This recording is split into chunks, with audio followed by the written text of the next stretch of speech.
Good evening అందరికీ ప్రజలారా. మీ కొరకు మళ్ళొక వీడియో చేయడానికి ముందుకు వచ్చిన ప్రజల కొరకు ఏమన్నా సమస్యలు ఉంటే దాని కొరకు మాట్లాడడం కొరకే నేను ముందుకు వస్తున్నా. మీకు మరలా ఇంకొక వీడియో చూపెట్టడానికి వచ్చాను.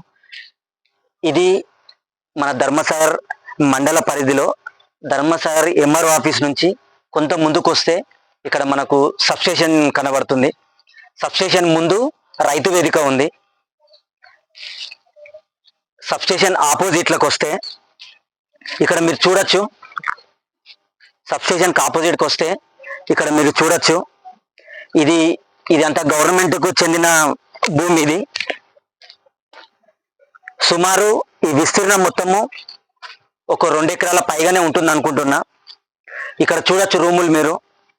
ఈ రూములు దేవాదల లిఫ్ట్ ఇరిగేషన్ స్కీమ్ అని మన ధర్మసాగర్ గ్రామంలో పంప్ హౌస్ అనేది ఉంది. ఆ పంప్ హౌస్ సంబంధించిన ఏఈలకు, డిఈలకు, సబ్ ఇంజనీర్లకు ఈ ఇల్లులు కేటాయించడం జరిగింది. ఆనాడు కాంగ్రెస్ ప్రభుత్వంలో ఈ ఇల్లులు కట్టడం జరిగింది, కేటాయించడం జరిగింది. కానీ దీన్ని ఎవరు కూడా వినియోగించుకోలేదు. కానీ 2011లో 2011 లేదా 2015లో మీరు చూసినట్టయితే ఇక్కడ మనకు Telangana social welfare residential and school అని చెప్పి 2015లో ఇక్కడ రావడం జరిగింది. సుమారు అప్పుడు ఒక 180 మంది పిల్లలతోని ఈ నిర్మాణం ఏవైతే ఇక్కడ ఇల్లులు కట్టారో ఈ నిర్మాణం అనేది 180 మంది పిల్లలతోని 2015 నుంచి 2021 వరకు దీన్ని వినియోగించుకున్నారు.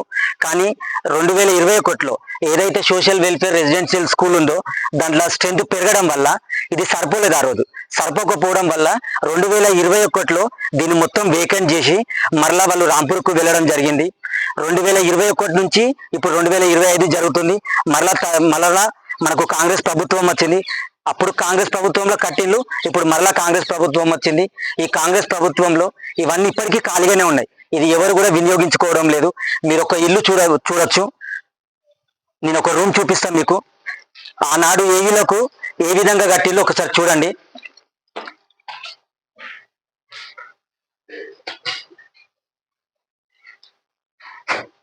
ఇది డిపార్ట్మెంట్ వాళ్ళ కొరకు కట్టిళ్ళు కాబట్టి మంచిగా ఒకటి హాల్ కట్టిళ్ళు, ఒకటి బెడ్రూము, ఒకటి వాష్రూము, ఒకటి అటాచ్ రూమ్ కూడా కట్టిళ్ళు. మీరు వీడియో మొత్తం చూడొచ్చు. కానీ ఇప్పుడు చూడండి, ఆ రోజు కట్టిన ఇల్లులు ఈ రోజు ఏ విధంగా మారిపోయిందో చూడండి. ఇది గొర్రెలకు, కొంత చెడు వ్యసనాలకు కూడా ఇది ఉపయోగించుకుంటున్నారు. మీరు చూడొచ్చు, నేను చెప్పనవసరం లేదు. ఇది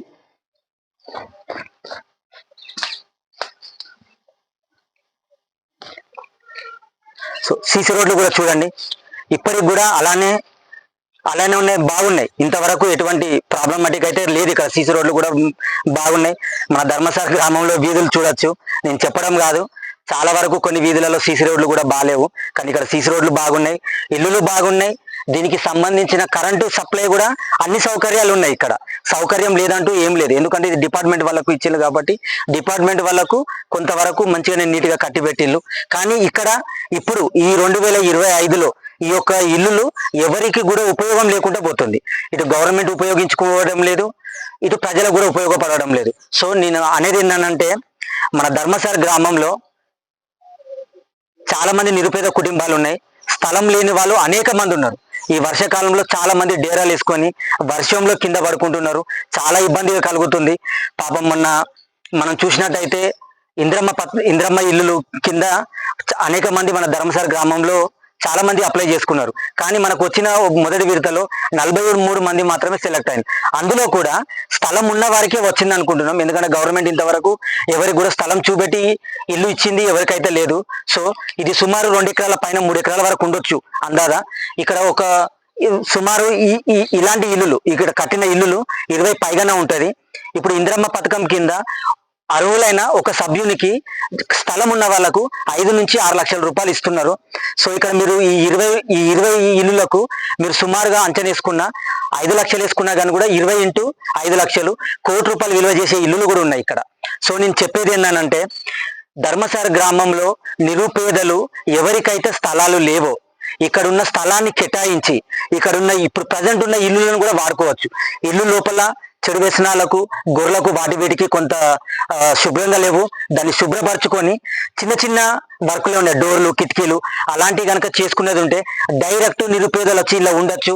ప్రభుత్వానికి చాలా మంచి పేరు వస్తుంది, చాలా అంటే చాలా మంచి పేరు వస్తుంది.